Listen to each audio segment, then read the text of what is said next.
can you just talk about or I just got you. you already know where I'm going with this. No, I got you. You already know is that there is this perception, as you said, that Right. our craft, what we do, only means something if we Yeah. wind up doing it for some big company that they can, that they consider validation. So Yes. how did you deal, or how do you deal with that part that people are always coming at you saying, Roland, you should be on a bigger platform. Roland, you should be at this place, at this I place, got that email today. someplace other than the place that you own. I literally got the email. No, I got a tweet today, an hour ago. Man, I wish your voice was on a larger platform. And I said, I appreciate that, but if I don't own it, I'm good. When I was at TV One, so we launched the first daily morning show in history on a Black network. And a brother hit me one day. He said, man, when you gonna get your own show? Bruh, I'm on 5 days a week. 5 days a week. He said, no. I know about your TV One show, but I mean a real show. Oh. Like CNN, MSNBC. Now, and I said, brother, are you aware that when Pete, what's that boy name? He was on MSNBC. He just left, retired. Oh God, why is this? I know. Yeah, I know who you're talking about. Brian Williams. Oh, Brian Williams. Sorry, I was like, Brian Williams. Matthews. Okay. I said, are you aware that when Brian Williams comes to Washington D.C., he sits in the same chair that I sit in? He's like, I'm confused. I said, well, there's a glass table just to the left and it has 2 shelves.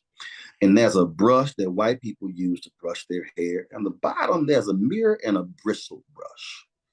I said, Brian don't use a bristle brush. And he was like, okay, I'm confused. I said, you don't realize that we contract with NBC News Channel to do TV One's News One Now. So literally, I am sitting in the exact same studio, the exact same chair, same walls, same set, same cameras, same fiber optic lines, same control room as NBC. I said, the difference is it airs on TV One, not NBC. So how's my show not real? I said, brother, what you really are saying is you are devaluing Blackness. You're saying that the Black network is second class. It's second rate. When I am literally using the exact same studio as NBC.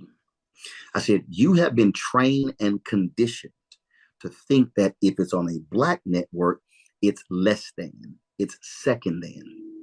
When we had the TV One show, I was told any staffer, if I ever hear you say, well, it's a Black network, you will no longer work here. Because that is a mindset, and you are telling yourself from the jump, we're not good enough. I said, that will not be allowed anywhere near me. And so I always believe that Black people can get first-rate journalism from Black-owned media. It's about your standard. So I have staffers at TV One, Chicago Defender. Man, Roland hard, Roland mean. Man, he be going off because I have a standard. Because, and I said this, though some of the y'all do, you wouldn't do it if your boss was white. And you know it. You wouldn't do it. You roll up in here when you want to, you wouldn't do it. I said, but you think that you can disrespect me because I'm Black and the show is Black. I said, I will fire your quicker than they will. It's a standard. And we have to understand, we have been conditioned to think our stuff is less than. We are not worthy. It is pure conditioning. So that's why when we walk out and when we step out there, I do not let anybody talk to my staff and then stick us in the corner. I do not let anyone just wave us off and go, oh, and so if CNN and MSNBC show up, It's like, we're going to roll the red carpet out. No, damn that. You're not going to disrespect us. Because when I'm live streaming, there's an LU800 right there. And that bad boy with the rap unit costs $60,000. I own 2 of them. That's the same live streaming unit ABC, NBC, CBS, Fox, ESPN got, because it's the top of the line. And so when you operate from that standpoint, you ain't letting nobody talk to you anyway. And I've had some clashes with politicians, with others. You are not going to disrespect us by giving somebody the exclusive or giving them an interview. No, you're going to respect us the exact same way. See, that's state of mind. And so I'm constantly trying to get Black people reprogrammed to stop thinking that we are less than, that you can just sort of just give us anything and accept it. And so, no, I don't allow it. And I will actually tell some folk, no, I will not interview you, or you will not be coming on our show. Ariana Huffington, TV One, she missed 2 slots.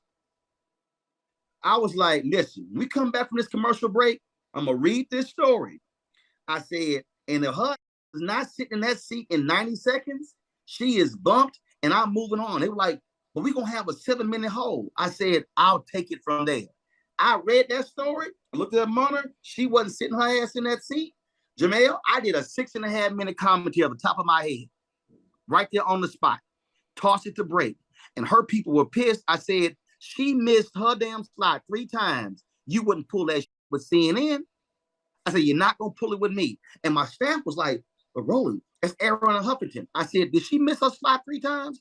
I don't give a damn if that was Michelle Obama. You not going to disrespect my show by acting like I'm irrelevant and you just going to show up when you want to. I never rebooked her. Mm. Now, you, Roland Martin Unfiltered is what, 4 years in? 4 years old. 4 years old and doing wonderful funding, obviously viewers, all that, like everything is just going up a level every single year. So congratulations to that. And now you owned your own product, but you've expanded Black Star Network. Yep, 1 year old. 1 year old, which, you come 100% Black ownership. That is a unicorn in media. Why is Black media ownership so important? Not like Black run media, not like Black centered media. We're talking about Black owned media. There's a book that every person should have a copy of. Out of the more than 1,000 books in my library, it is top 3, period. Not even in this, where do we go from here, chaos or community?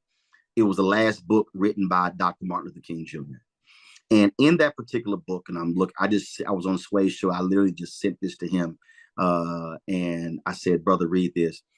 There was a section in the book where Dr. King said that there are 4 entities in the Black community that are prime positioned to liberate Black people. He said the Negro church, the Negro press, Negro professional and business groups, and Negro fraternities and sororities. But when it came to the Negro press, he said it is incumbent upon the Negro press to maintain its militancy and its advocacy. That's what he said. Why did he say that? Because if you look at the history of our people, we don't get to where we are if it was not for Frederick Douglass's The North Star, Ida B. Well Barnett's writings, for the Chicago Defender, the Pittsburgh Courier, the Atlanta Daily World, Ebony and Jet, and then we can go on and on and on. We don't get there. And so we can't have a situation where we are asking somebody permission to tell our story. So advertising wise, when it comes to reach Black people digital, they send the money to Complex. Yes, goes to Complex. Complex ain't Black owned. And then when you support Complex, that's not money not coming to Black people. So when we own, and then when Black owned media is getting advertising dollars, here's what happens. So when I moved to my new studio, my control room was built out by a Black engineering company. My green screen was purchased from a Black drape company. My lighting system was installed by a Black-owned lighting company.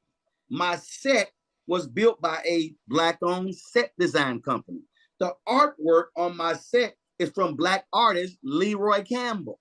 And so the reality is when my fans send their hard-earned money, and here's the deal, I don't charge a subscription because a lot of our folk can't afford $4.99 a month. And so I made a fan club. And I told them up front, Jemele, I ain't sending you no hats, no mugs, no bags, because all that stuff costs money, and we need the money to go to the show. I probably had 10 people out of 22,000 complain. I got folk who tied. I got a woman, I'm named Cheryl. I don't give a last name, folks track it down. That woman has tithed $50 a month since we launched. My Aunt Betty died last year, told her daughter on her deathbed, you are to give my $50 to Roland every year, even when I'm dead. The first check I got was from a 92-year-old Black woman in Long Island, New York, who said, I watch you every day, but your voice matters, and we need you. Here's a $500 check. And so when we own, we now are recirculating our dollars to Black people. And then when we travel, where do we eat? Black restaurants. I hire Black freelancers, Black producers, Black videographers. So I am practicing collective Black economics, which King talked about, and we control it. So when other folks, so Ben Crump has told his people, don't y'all cannot call MSNBC first and Roland second. Because he says, because he was there, MSNBC wasn't taking our calls. And that's why we have to have it, because we're covering stuff and we're not giving it 60 seconds. Cicely Tyson dies and it's a mention on network television. We do a 3-hour tribute show. Chadwick Boseman, Colin Powell. We could go on Bill Withers. Mainstream media barely even mentioned Bill Withers. We did a 90-minute tribute show. So when we own it, we ain't asking nobody for permission.